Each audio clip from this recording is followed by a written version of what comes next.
Happy Sunday, folks. I hope everyone out there is having a nice weekend. As I like to do on a Sunday, I've been reading through the papers this morning. I've got my head around the major developments in terms of politics, social, and economic implications of things that have happened during the week. And I'm just going to run through those quickly for you and try to filter it down into what it means for the UK real estate market. So, jumping straight in. More quarantine and travel restrictions introduced by the UK government, this time affecting Croatia, Austria and Trinidad and Tobago, causing more stress and confusion to British holidaymakers who now have to quarantine for 14 days upon their return. Many travel operators are just imploring the government to stop with the stop-start changing their mind strategy, which is obviously just very difficult to do with everything happening around COVID, but it is just causing massive uncertainty. Ryanair slashed its flight schedule by 20% fewer passengers that they're planning to bring on board in September and October. They've got plans to cut 3,000 jobs. EasyJet's closing 3 UK hubs and again thinking to cut its workforce by 30%. So the trend with the travel industry is clear, but it results in more staycations for those serviced accommodation operators. You're in a great space right now, so best of luck to you. And for those entering into it, now is probably a really good time to be exploring. Quick look at coronavirus. Yesterday there were 46,000 new cases reported in the US. That's actually starting to trend downwards from a high of 75,000 on the 17th of July. If you look at the graph, it is starting to come down, albeit there's still a vast number of cases each day that we're seeing. In Europe, we're starting to actually trend upwards a little bit, perhaps in keeping with the beginnings of a second wave. In Germany, there were 2,000 new cases yesterday, up from a low of 159 on the 13th of July. And in France, there were 3,600 new cases yesterday, up from a low of 81 on the 24th of June. So hence why we're seeing more quarantine and travel restrictions being put into effect, because we're seeing a rise in cases across Europe. That's something to keep a very close eye on, obviously. With regards to the upcoming US election, that's due to take place in 72 days on the 3rd of November. There's now been £61 million traded on the Betfair market for this. The trend from last week is that Joe Biden's percentage chance of victory has actually decreased. He now has a 55% chance of victory, where Donald Trump has a 43% chance of victory. So let's see how that plays out over time. If the coronavirus case numbers are starting to come down and the stock market in the US is starting to recover, which it is doing. Indeed, it had a record high day during this week, the S&P 500, out of keeping with what's actually happening in the world, it seems. But nonetheless, if coronavirus cases are coming down and the economy is performing well, does that arguably increase Trump's likelihood of success? The reason why it's important, of course, being the biggest economy in the world, is that it affects global economics, so it's something to keep a close eye on. Let's move on to the economics then. Government support-wise, Rishi Sunak has reopened the support scheme for the self-employed, enabling them to claim up to £6,570 for lost income since the 14th of July. He's not made any movement to extend the furlough schemes, which is something that's being watched very closely, because when that ends on the 31st of October, it will obviously have a big impact on unemployment rates in this country, which at present are forecast to be at 7.5% by the end of the year, with 2.5 million people out of work. It's not insignificant, obviously, but those furlough schemes have been propping things up for quite some time, and when they're withdrawn, we'll see the true impact of things.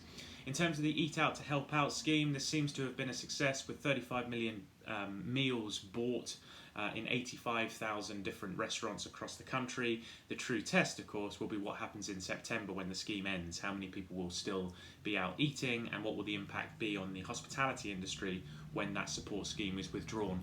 Another important announcement, the ban on tenant evictions has been extended through until the 20th of September. This was originally introduced in March. It was due to run through until the 25th of June, was extended to the 23rd of August, has now been extended again to the 20th of September. There's an estimated 230,000 private renters in arrears in this country now, and landlords are powerless to evict them. It's becoming a hot topic. How much longer will it carry on?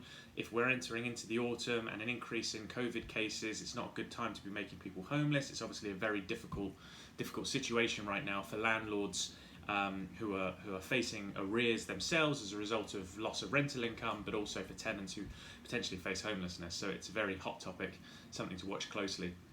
In terms of Recent job cut announcements. Marks and Spencer's cut 7,000 jobs earlier this week. In the US, Brooks Brothers and Neiman Marcus, and the UK, Debenhams are now all falling into and facing bankruptcy. So the high street just continues to be hammered by this, where it was struggling to begin with, and the knock-on effect of joblessness, of course, has an impact onto the economy. So it's something also to be keeping a close eye on. And this seems to be hitting sort of the middle generation the hardest right now, often referred to as the sandwich generation, where people are having to perhaps support their children who are facing redundancy. Maybe they're facing redundancy themselves, but also where people's pension pots have been affected in terms of their generation above. Perhaps they're having to support upwards and downwards in an extreme way right now, and if they're facing any kind of redundancy themselves, then it's a real difficult situation to be faced with. But the psychology of people, which drives economics, is moving more towards people wanting to save rather than spend in order to prepare for the worst, basically. So it's going to have an impact on people's thought process. If they're spending less, then this is going to have a knock-on effect to real estate prices, which almost certainly will start to decrease towards the end of this year or the start of next. Looking at, a little bit towards the commercial space, commercial buildings, more corporate employers are embracing home working. You've got UBS, who have 5,000 staff in their London offices, looking more towards a continuance of the home working revolution. Virgin Money have 8,500 employees. They're also embracing this with a view towards their head offices in Glasgow and Newcastle becoming more collaboration hubs for meetings, and the majority of their staff continuing to work from home. Again, Lloyds Banking Group, 50,000 of their 60,000 UK staff are all working from home right now, and that's likely to continue. So you can imagine the impact on commercial buildings. There's just not the demand that there used to be, and there probably never will be again, which means that we're seeing billions of pounds worth of rental arrears from tenants who haven't been able to pay their landlords in turn more at risk of defaulting on any bank borrowing that they have. We're almost certainly going to see an increase in motivated sellers in that space, distressed buildings, people needing to find an angle, because the value of their commercial buildings is coming down significantly, because typically it's linked to the rent they're receiving, which if they're not receiving and it's been reduced, has just a knock-on effect all over the place. So I think the opportunity, more so than ever, is to be buying commercial buildings, potentially in areas where there is the demand has been most impacted from a commercial standpoint, but is still there from a residential standpoint. If you're able to repurpose those buildings from commercial to residential where they are in demand, buy at a discount, add value, and create a really kind of valuable asset to have in your portfolio. Market-wise, as I said, the S&P 500 struck an all-time high this week, having rallied more than 50% since the height of the COVID-19 crisis. It's interesting to see. It's very confusing to me. I mean, it's out of touch with what's actually happening in the world. So are we heading for a bit of a boom followed by a bubble bursting at some point? I kind of feel like there has to be a course correction somewhere. And the fact that you've got the election happening in 72 days just plays into that enormously as well. It'll be very interesting to see what happens. Joe Biden has come out and said that he'd be willing to lock down the US if he were elected in November, which of course from a travel perspective, if Americans aren't able to travel anytime soon and Europe's being locked down to a large extent, then again, there's going to be far less tourism, far less movement of people over the coming months.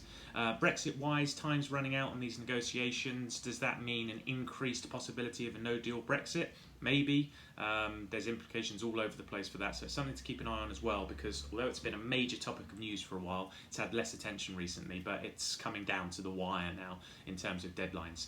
So, to wrap up and summarise, the travel industry will continue to suffer as a result of all of these quarantine restrictions and travel restrictions that are taking place across Europe, with the increase in COVID cases that we're seeing, resulting in a great opportunity for serviced accommodation providers.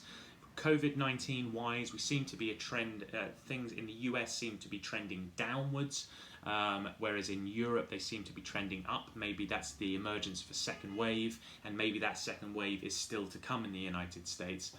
So it's just too soon to tell, but this is far from over. I think that's the bottom line. Trump's chances of victory seem to have increased from where we were last week. Let's see where we are a week from now. We've got 72 days left until we know the outcome of that major election over there in the United States. And I think bottom line here is be patient. Observe what's going on in the economy, observe what's happening politically, see how things play out over the coming weeks and months, because I believe that there will be a decrease in the value of real estate in this country, particularly in the commercial space where there's just not the demand anymore, with more and more major employers moving towards a permanent work from home culture. And is the opportunity going to be in buying distressed commercial buildings from motivated sellers, repurposing that over to residential within the new permitted development rights that the government have announced, creating desirable homes where there is demand, and then producing ongoing rental profits and capital gain when a few years down the line we start to see a bit of an inflationary rise in the economy as a result of all this massive quantitative easing that's been taking place. There you go, that's my view of things. I hope that you guys see it somewhat the same. If you don't, please let me know. I'm fascinated to hear. I'd like to collate opinion and make the best possible decisions that I can, and hopefully you can in turn with your investment decisions over the coming weeks and months. Okay, all the best. Enjoy the rest of your weekend and speak to you soon. Bye for now.